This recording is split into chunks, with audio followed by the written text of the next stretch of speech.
Je vais vous montrer aujourd'hui, dans cette vidéo, en quelques minutes, ce que sont les référentiels métiers.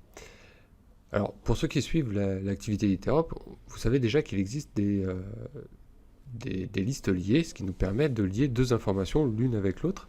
Mais on avait un problème fondamental depuis un certain temps, c'est qu'on voulait faire beaucoup plus, et on voulait lier beaucoup plus d'informations les unes avec les autres. Et du coup, on a créé un outil qui s'appelle le référentiel métier, qui permet comme ça de lier une première information à plein d'autres, et de les lier entre elles. On va voir un peu déjà comment ça se présente, ensuite ce qu'on va pouvoir en faire dans un premier temps, et si vous voulez aller beaucoup plus loin, je vais dans d'autres vidéos vous montrer tout ce qu'il est possible de faire avec un référentiel métier. Vous verrez qu'il y a des choses très faciles à mettre en place, des choses qui seront extrêmement intuitives, et ensuite on pourra pousser l'exemple vers des éléments beaucoup plus techniques et des choses absolument magiques. Voilà, donc qu'est-ce qu'un référentiel métier? Un référentiel métier, c'est une source d'information. Dit comme ça, c'est un peu flou, mais en réalité, vous en utilisez tous les jours. Le plus classique, c'est le répertoire. Vous avez un répertoire, vous avez tous les membres d'une société, vous savez quelle est leur fonction, quel est leur numéro de téléphone, quel est leur mail, etc. C'est un référentiel métier. On en trouve beaucoup d'autres. Ça peut être une liste de commandes qui ont été passées, ça peut même être un catalogue de jouets et un référentiel métier. Et on peut même y aller jusqu'au tableau périodique des éléments qui, en soi, n'est qu'un référentiel métier. Pour chaque élément, on a plusieurs informations qui vont venir s'y associer. Donc la plupart du temps, un référentiel métier, c'est une table. Par exemple, ici vous avez un référentiel métier. J'ai pris ici l'exemple le plus simple du monde, j'ai pris un répertoire, société, nom, prénom, fonction, téléphone, mail. Et je vais vous montrer ce que ça peut donner dans Literop. J'ai fait un petit process tout simple. Ici, donc une petite astuce technique, mais que je montrerai un autre jour. Et ici, ce que je veux faire, c'est juste consulter mon répertoire. Par conséquent, je vais aller chercher le nom d'une personne, Lamar, et je vais pouvoir récupérer son prénom, son mail, son téléphone, sa société et sa fonction. Voilà.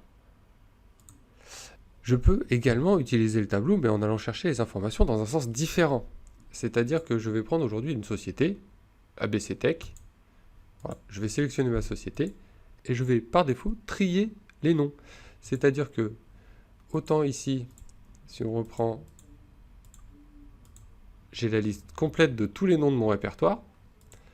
Si je prends une société en particulier, ici FGH Inc., je vais avoir trié automatiquement et ne récupérer que les personnes qui travaillent pour cette société. Si je change de société, CDE, je vais avoir d'autres noms qui vont s'afficher. Et je vais pouvoir comme ça, soit faire des filtres, soit récupérer toutes les informations. Je peux évidemment mélanger les deux, c'est-à-dire prendre une société, la société ABC Tech, je vais récupérer uniquement les personnes d'ABC Tech, je vais prendre Lazarus, Shelly, et je vais récupérer toutes ces informations. Voilà, c'est l'utilisation la plus simple et la plus courante du référentiel métier dans Literop, c'est-à-dire pouvoir récupérer les informations qui sont liées les unes avec les autres. Soit en utilisant une fonction plutôt de filtre, soit en utilisant une fonction de lien entre les informations, de façon à remplir automatiquement les formulaires. Je vais m'arrêter là pour cette présentation. Par contre, je vais continuer dans une autre vidéo où je vais montrer déjà 1. Comment designer le formulaire, 2. Comment fonctionne le référentiel métier, et on va toucher du doigt comment le faire vivre. Et on ira encore plus loin dans d'autres vidéos pour là rentrer dans les détails techniques et donc créer des formulaires dynamiques, mais également des référentiels dynamiques qui vont s'alimenter, qui vont se modifier de façon purement dynamique et purement technique en fonction des éléments qui pourront venir du process.